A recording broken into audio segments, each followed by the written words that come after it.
Assalamu alaikum and welcome back to morEwish Cuisine. Today I'm sharing a recipe for everybody's favorite dessert but with some enhanced flavor. I am making caramel crunch kulfi and it's perfect for this weather, and this recipe doesn't require any cooking, very minimal ingredient, and it turns out so creamy and delicious. So without further ado, let's go and make it happen.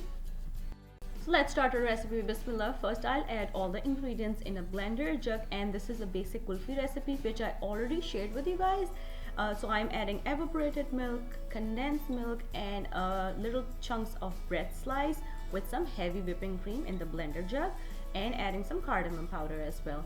Now I'll blend everything well until it turns into a smooth paste, and then transfer this onto a bowl. You can do the next step in the blender jug as well. And now I'm adding some caramel crunch. I already shared this recipe with you guys and I will link that down below for you. So mix the caramel crunch very well, and now with the help of a little spoon I'm transferring into a disposable cup which I use as a mold. I'm using a spoon because I want to make sure that the caramel crunch are coming into each and every kulfi pieces. I use these disposable cups because they are so easy to use, and it's very easy to take out the kulfi as well.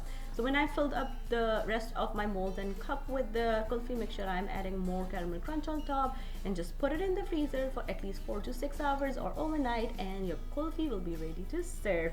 So this delicious caramel kulfi is ready. You can sprinkle more caramel on top, some caramel sauce on top, or you can serve it with some rubbery milk, which I already shared with my regular kulfi recipe, and you will find the link in the description box below. And if you are trying this recipe at home, please let me know how it turned out with you. If you want to learn something else, let me know. Leave me a comment down below and I will try my best to make it happen for you guys. Once again, thank you so much for watching.